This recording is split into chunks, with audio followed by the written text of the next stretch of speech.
Well, thank you, Kate. Looking around, wow.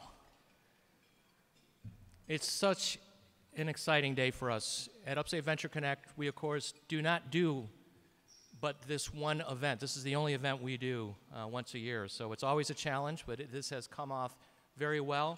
My hat's off to Kate and Nasser for all the work that's been done behind the scenes. Mary Lou, we have a whole team of people that have helped.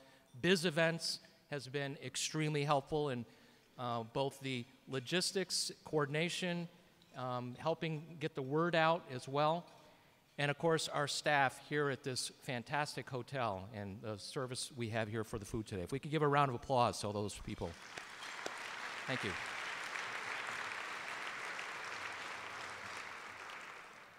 And also wanted to maybe acknowledge a couple of people. This morning when we were on one of the panels and Garrett was next to me and remarked that he had served in the Navy, it's a reminder for me, as I have an appreciation for what our military has done, to acknowledge and honor our veterans. So if we have anyone here in our room, I know we have some, if you could stand up if you have are a veteran and have served with U.S. forces, please stand up. We'd like to acknowledge you. I know you're here. Thank you. Thank you.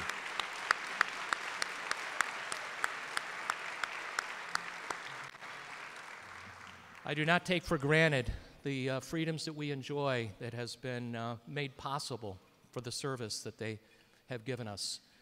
And I would also like to acknowledge that this is the first time at this event, and any of the things that we've done in Upstate Venture Connect, where public officials have actually come forward and expressed an interest. And we have at least one public official here, I know, and maybe more. But I know that Assemblyman Anthony Brindisi from the New York State 119th District is here. If you could stand up. There he is, over here. Thank you, Assemblyman Brindisi. Because we welcome the opportunity for those in the policy roles to understand more about the need and the opportunity to grow jobs through things we can do in building a stronger community. So our elected officials, if we can get more of them on board with that, that could be another way to help build community across the entire region. So we really do welcome that. And I know that we have, do we have other elected officials besides Assemblyman Brindisi that are here? Because if I've missed somebody, I've been trying to keep an eye on who's registered. Okay, I know we have at least one candidate. We have a candidate for the mayor of Syracuse who is, we hope, going to be in an executive role, and that is Ben Walsh. If he is here, if he could stand up. Ben? I know he's here someplace. All right. And again, we look forward, I hope, to getting more people from the public policy side engaged with us in moving the community forward. But now my job is to introduce our speakers. And Karthik and Guha Bala have an incredible story to share that is instructive for us all, not only in how they built their company, but the manner in which they received benefit from being part of a community, and importantly, how they are giving back to that next generation with what they're doing now. And so I'm not going to walk through the steps in their journey because that's what their presentation is going to be about, but I will point out a couple highlights in the event it doesn't make it in. You know, they're from Rochester, Brighton to be exact, and after graduating from high school, they went to 2 different colleges, with Karthik going to RPI as a computer science major and Guha going to Harvard as a chemistry major.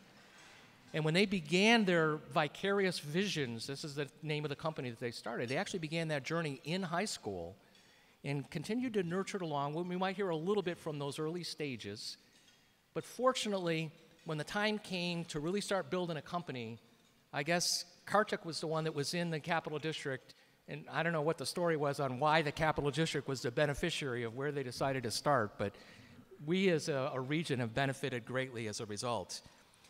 And the video gaming industry, if you try to step back and think about the challenges there, and like creating a company especially they began, you know, Vicarious Visions goes back to 1991, and you know, then after college really started to pick up some steam. But think about trying to build video gaming and the combination where it's the synthesis of software, arts, music, human psychology, all right? You have all these things that have to be blended together, and then you also have to have distribution for it, no small feat. And you sink a lot of resources to building something. Are people going to buy it? You know, this is not an easy business. And even if you have a monster hit, the shelf life is not necessarily going to be forever. And so if you're really going to build a company, as opposed to just being like a developer trying to do a single thing, it means having machinery that can crank out lots of hits. So you might have a monster hit. Many of you know Vicarious Visions' first monster hit was Guitar Hero, but they proceeded to build many others, and I will be hearing about different names, Tony Hawk and the Spider-Man, Transformers, Skylander, a lot of brands that are now in everyone's consciousness that they helped really get out there. More than 100 titles. And yet, with 100 titles, they've also been recognized with awards, like 43 different awards by my count that they received. So to do that, it really means building a team, and this is what they have done so incredibly. Because we hear that you can't find top talent in upstate New York, right? Well, like, here are guys that built a company in the demanding space that required talent from multiple disciplines and did that in the Capital District, overcoming a lot of hurdles, and they'll talk about those today. On to business success, not only in creating hundreds of jobs, good-paying jobs, but having the company involved in building the community in a very special way. And as we were getting ready here for this lunch, Guha was giving me a little background about now that they've exited Vicarious Visions, which they had sold to Activision, worked successfully in Activision for 11 years, big public company, continued that journey of building that presence and keeping that presence in the Capital District. And now they realize that they have spawned a huge industry in the Capital District as a result of what they've done. And yet they have a new chapter that they will also tell you about as they go on to this next stage of helping the next generation of entrepreneurs by what they're doing in both investing in these companies, mentoring them, and giving them the tools and resources to be successful.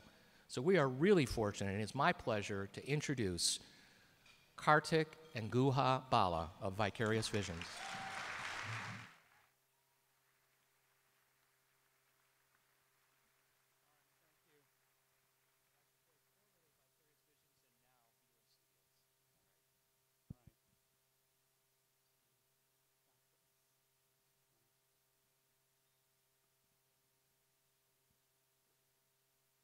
All right, let's see if this works.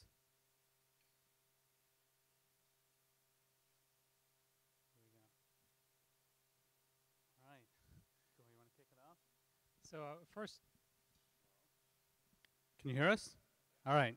Got to speak up. There you go. Well, first I want to take the opportunity to appreciate the work that Martin and Nasser and the team have really done here.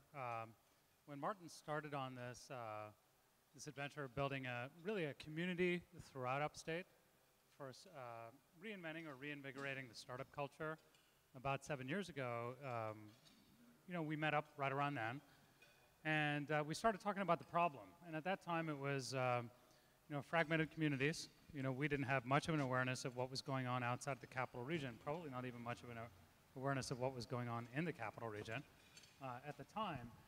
And it really is a movement that's it's a matter of compounding returns. It's something that as it starts off really modestly as a grassroots type of effort. As it grows, as we see more successful businesses and importantly build a shared sense of community, the benefits start accruing to everybody in those communities, not just the individual businesses and the enterprises. These kind of connections and creative collisions that Martin had talked about. So that's something that really we see a huge transformation in over the last half decade or so. And of course, the journey to great is a journey. So good is not enough. And so we have to keep doing it. So, looking at the first slide that we have up here, as Martin mentioned, we're most known for creating billion-dollar franchises. Now, entertainment experiences that really start off as key insights into what we think would be interesting and fun, interesting and different and magical. That begin as nothing more than kludgy kind of experiments, lab and bench experiments. But then transforming these things with scale to really transforming popular culture. So Martin mentioned a couple of them, Guitar Hero. Just a quick footnote there, we didn't invent Guitar Hero, but we actually drove most of its growth and most of its creative expression over the years. And Skylanders, which is sort of a brand built around bringing toys to life. Now, two have related underlying capabilities, but are very different types of entertainment experiences. Now, that's all very nice, but this sort of came towards the later part of our journey with the company, with Vicarious Visions. And as Martin also mentioned, here's a picture of our team in our office a few years ago, located right outside of Albany, about 200, ranging from 200 to 250 video game professionals, designers, artists, programmers, writers, musicians, to create these types of experiences. And the last several years have been not only delivering the titles, but building the bench and building the succession plan so we could move on to the next chapter of what we're doing. But I think some of the most interesting notes about this is where we started. Yeah, so that was overnight success. That was 25 years in the making. So we're going to take you back on that journey. I mean, Guitar Hero and stuff was an amazing experience for us. And when you're on South Park and it kind of hits pop culture in a way, it's pretty surreal. But it didn't start out that way. It started out in Rochester, New York, in our parents' basement. And my brother and I started Vicarious Visions. I was 15, he was 14 when we started it. And, we just had the idea of wanting to make a video game. We loved playing games. And so it wasn't about a company. It was about making this game. And we had an idea for a game that was like a detective mystery, a sort of an interactive novel, if you will. And this was the early days of CD-ROM, like the emergence of multimedia PCs and early days of CD-ROM. And so we just had this idea. We had many problems. We didn't have any network. We didn't know anybody to do this. And we didn't know how to program a computer either. So we had actually just gotten our first family computer like a couple of years before that. And but we were just like really inspired of wanting to do this and thought it was just more of a pipe dream than anything else. And we met a fellow by the name of Paul Travers, who became our mentor during high school. And he'd been doing a startup out of his basement with his brother. They had left Kodak and Xerox, and they were doing some amazing stuff with audio technology on PCs as well as virtual reality. This is like 25 years ago. And he said something very simple. He said, like, why don't you go do it? And I said, no, I'm just a kid, And he's like, well, that's not an excuse. And I'm like, I don't know how to program. And he went to a shelf and pulled out a book that was either C or assembly programming. I can't even remember now. And he just put it down on the table and was like, well, now you got no excuses. So in a way, it was kind of permission, and it was just, I remember that because here was somebody who really didn't have anything to gain, and it was like taking his valuable time, and it made me realize, well, there are no excuses. If you really want to go after it, you can go after it.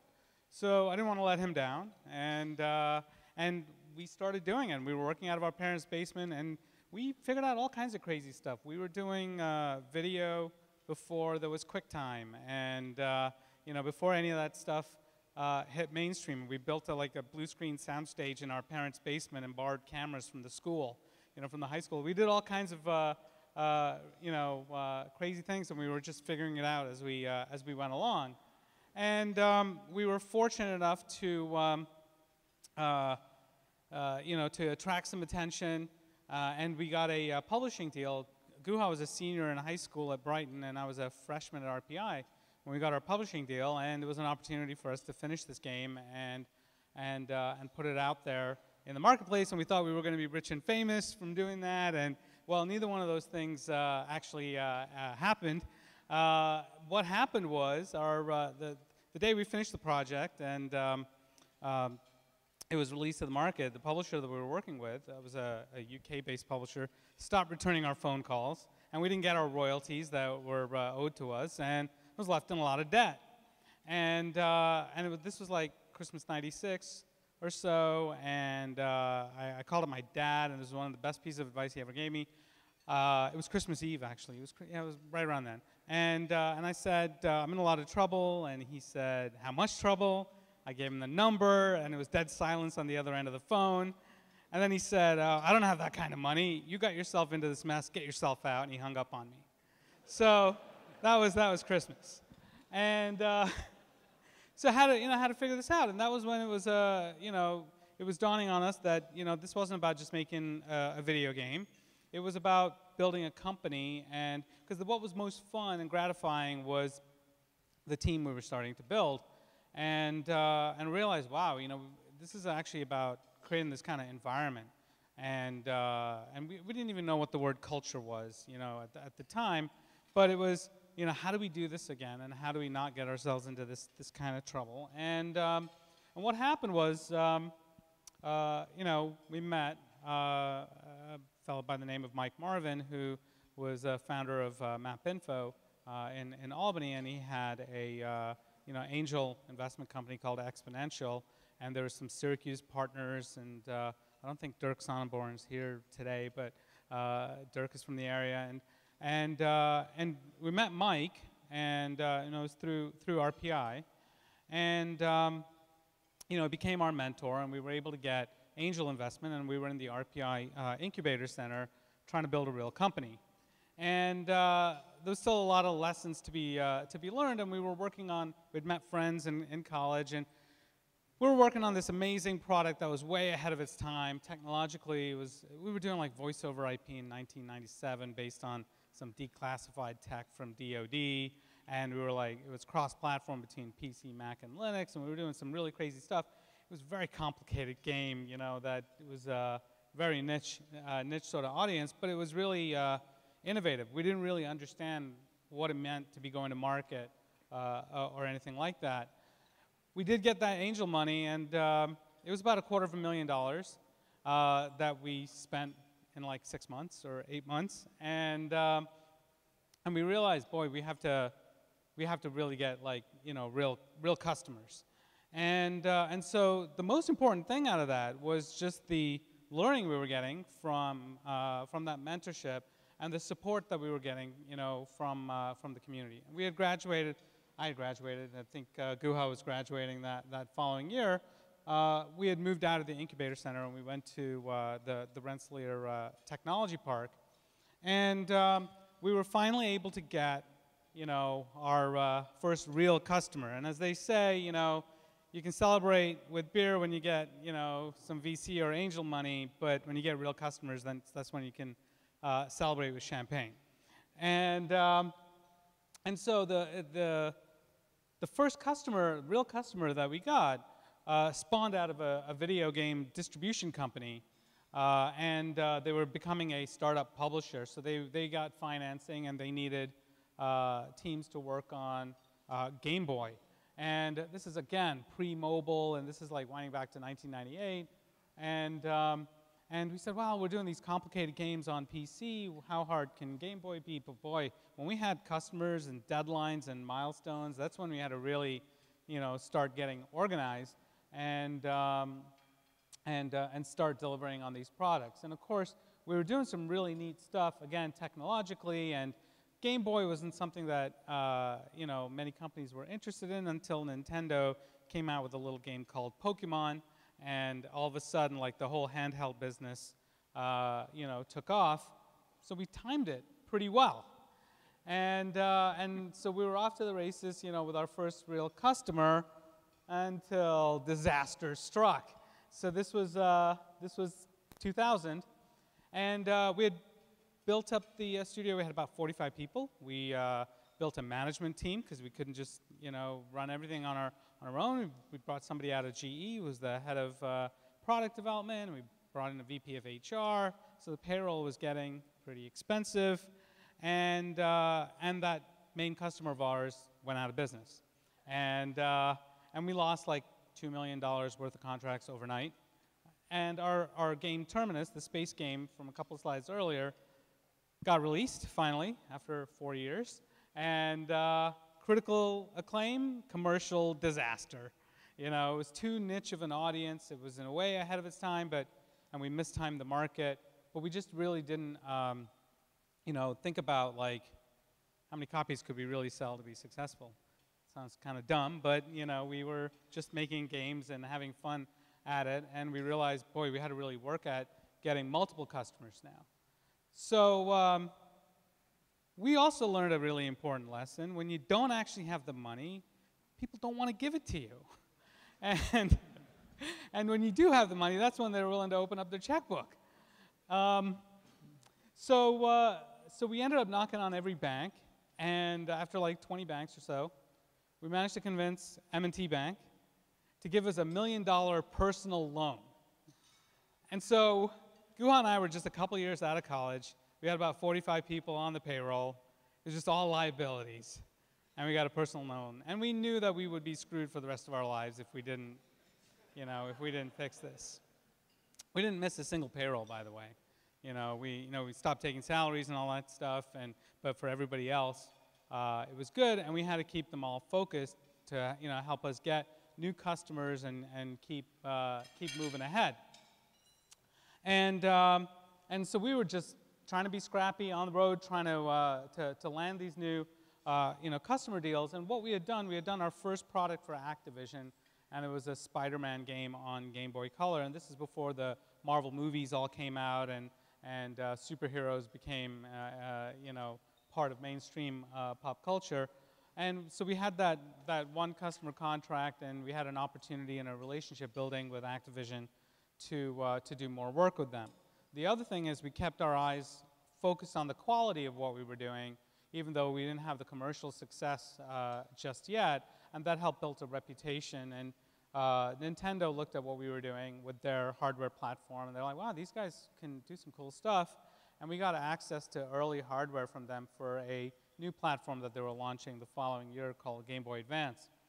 So we were out there being really scrappy, and we were at a trade show, the industry conference called E3, and Guha's at the Activision booth, and he bumps into Tony Hawk. He didn't know who he was at the time, but like he bumps into Tony Hawk. It's a really tall guy with a skateboard. Yeah. And Activision had just launched like this Tony Hawk series, which was like taking the world by storm, and we did something crazy. We had knowledge of this new handheld platform and what we thought it could do, and called up the guys back home, and they faked up screenshots of what this product could look like, and they FedExed it to us at the show, and we showed it to Tony Hawk and said, "This is what we can do." And then we showed it to So it turned out he was Tony Hawk, the yeah, guy that I pitched it was, to. Anyway, so that was good timing, and so we were able to convince Activision by the end of the show with like a handshake deal, like we should do this product. So we came home and like, I think we got a deal, and the guys, the programmers were like, we got some real bad news for you. We can't make this product, and they kind of explained all the technical reasons why this couldn't be done, and we had to do it, and we had to deliver on it. Well, it turns out like, so this handheld, the Game Boy Advance, does 2D graphics really well, and to be able to store all the animation and everything wouldn't fit on the cartridge that Nintendo made. So our guys figured out how to build the first ever 3D game on a mobile handheld device, and be able to do all of that in real time, and real complex math. And we got a picture of this napkin where we drew out how we were going to do this, mathematically, and do it on a low-end system. That game, that following year, went on to win multiple awards, including BAFTA, which is the British Oscars, and it was our first sort of multi-million unit seller. we were able to pay off the debt. We actually paid off the debt before the product was launched, and that was our big time moment in 2001. Now the interesting thing is it wasn't about the technology that allowed us to pull this thing off. It was the culture. It was the culture that we were building within the studio, where we could really look at these, whether it's technical problems or business conditions or market changes, market forces, turning adversity into advantage, and having the team really embrace that and do some miraculous stuff that was creating magic. So that really allowed us to grow our business and in the handheld market, and we were continuing to grow on many different platforms. But the world was changing at the same time. And the market forces really led us to think long and hard about, well, what is it that we wanted to do?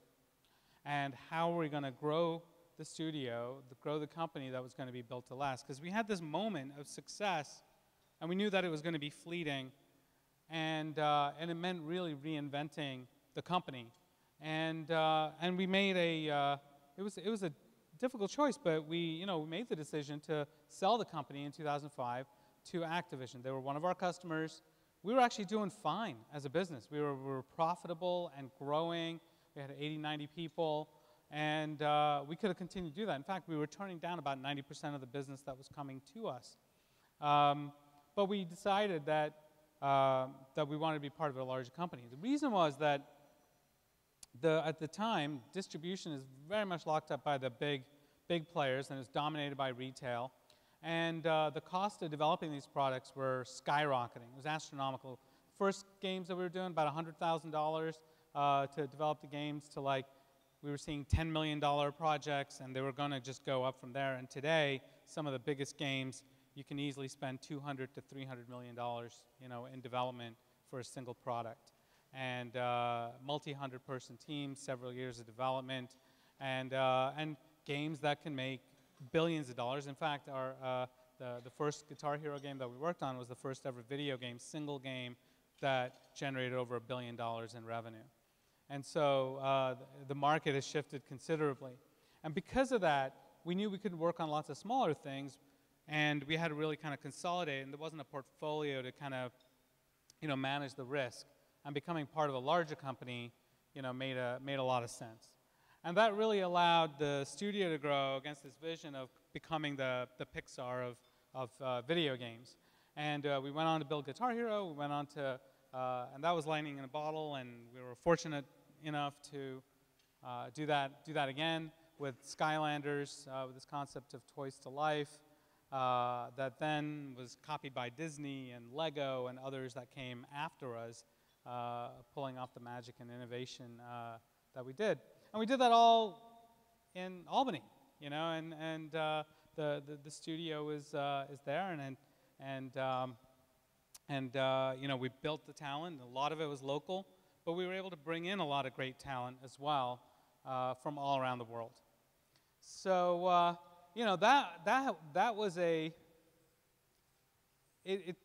stepping back, it looks like success was like a straight line. It totally wasn't. There was so many times, everything is going to hell.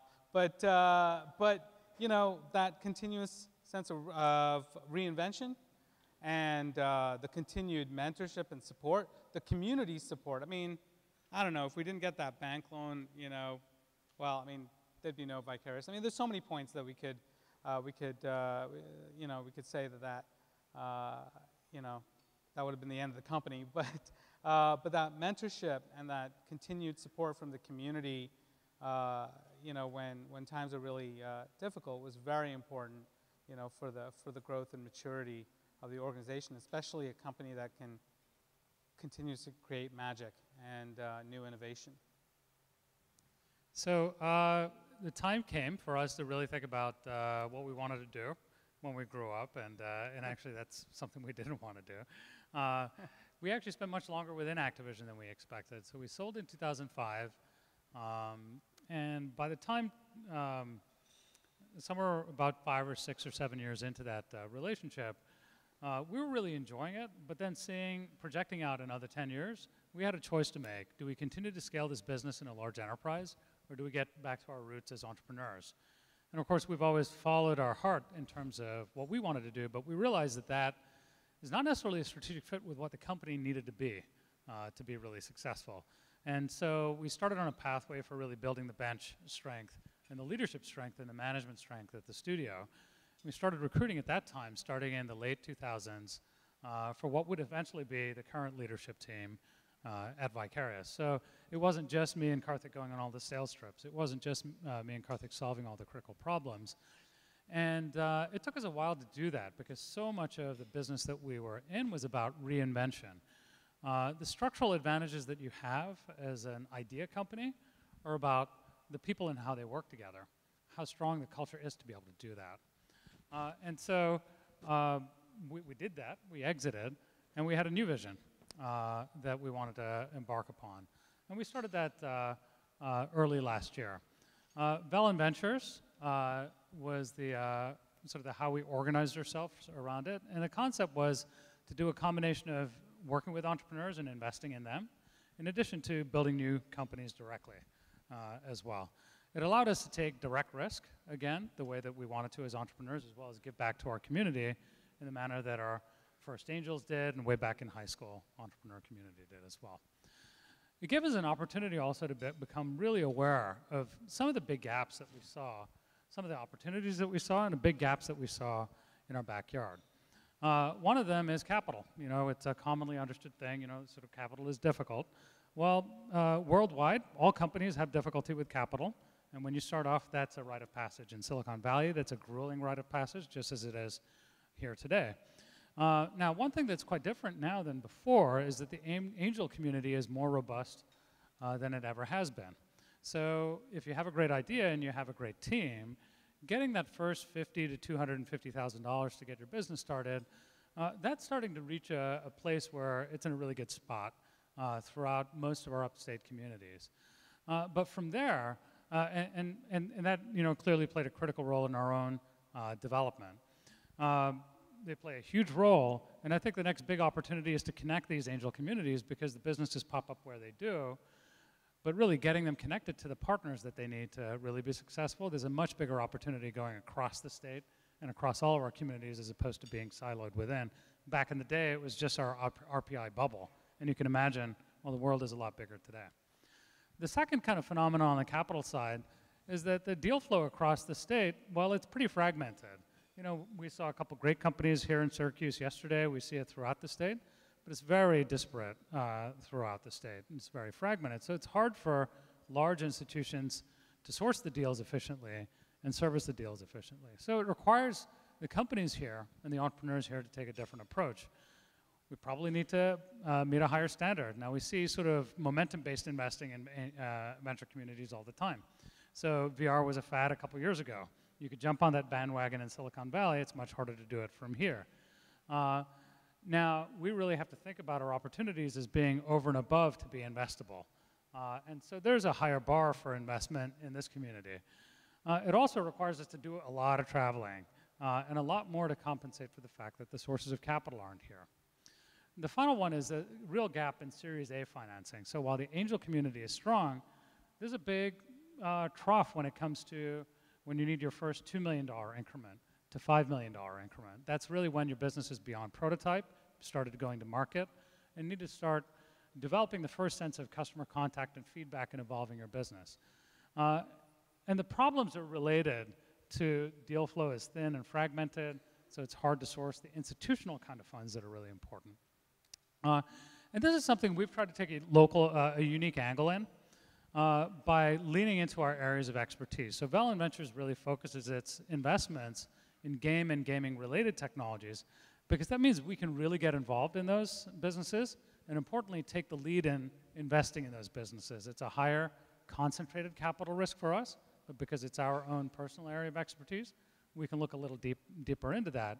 Then we can leverage our network to put a syndicate together and achieve these. So we've completed 2 deals in the last year or so, and we'll do our 3rd one this fall. Focused first on Velan Studios, which is a new game company that's focused around new idea discovery. And Velan Ventures led that, but we were able to bring in a syndicate to be able to raise $7 million in Series A, which even throughout our industry, focusing on games, is quite a large Series A anywhere in the country. The same thing for a local Schenectady company in the capital region called Lottery Rewards. They had a product called Prize Play and a web platform for Prize Play, which is an enthusiast game experience for lottery fans, a unique kind of gaming opportunity that we were able to do the same thing in as well. The second kind of theme that we noticed is, and this affected us throughout our history, is turning some of the local advantages into global competitiveness. Now, one of the big changes in our economy over the last several decades is the transition from industrial, highly vertically integrated to ecosystem-oriented businesses. Very few businesses that create their entire ecosystem and operate within that. Some of our upstate culture is still stuck in the past. We're getting better at this.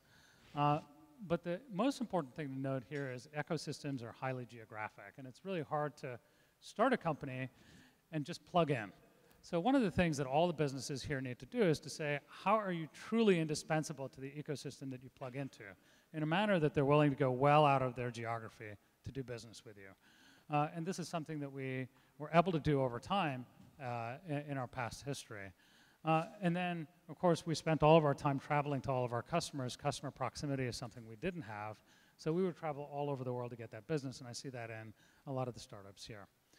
Scalable ideas. Scalable not only in terms of the bricks and mortar, but using new types of platform, digital, marketplaces, those sorts of things to really say, okay, if we have an invention here, it could be cool technology.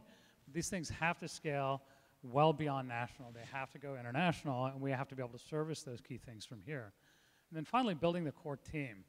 Leveraging the universities for a source of initial talent, but then using the unique connections and the offering to be able to make the upstate communities the choice for people to come to nationally for experienced talent as well. And that would be because they have connections in the Northeast, but it's also because your opportunity is unique in the world for them. And not necessarily because cost of living is lower or because they can live at a lower cost of living, but because this is the best opportunity in the world. So the companies that can truly express that are the ones that tend to do really well. And over time, that becomes a reinforcing phenomenon. So company success is great. It's really important, you know, and I think one of the themes that's been coming out today is really, as a regional cluster, how do we find that kind of success, regardless of what industry vertical, you know, you might be in, because companies can be transient, you know, and you know, the market shifts, but clusters, you know, can be built, you know, truly to last. You know, when we started, it was just the two of us, you know, and you know, in the early 90s, and now there are like a dozen plus companies just in the capital region that are game companies, and there's game companies that are in the Rochester area, and of course down in New York City, centered around these gaming hubs at RPI, RIT, and NYU Brooklyn. And it's really amazing to see, and a lot of them were like fissioning from, you know, originally from Vicarious, and you've got people like finding different niches, and we're 300 plus developers in the capital region, and there's no reason that that can't grow to 3,000, you know, and it's going to be a combination of entrepreneurship as well as like public policy and things that we can do to connect the entrepreneurs with you know, with the capital and you know, and opportunities. You know, really the biggest thing, the theme that I get out of like today, and you know, what we've learned is it's not just about any one of us, it's about all of us. And you know, as a region, as an upstate, if we look at it as tech startups, however you want to define it, there's a huge opportunity to be a globally impactful business and doing it right here in upstate New York. So thank you very much. I know we went a little over. I'm sure people are ready for dessert.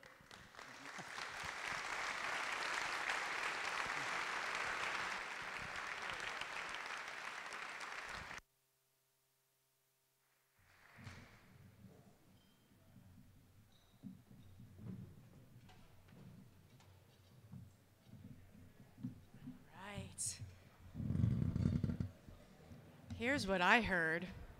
Game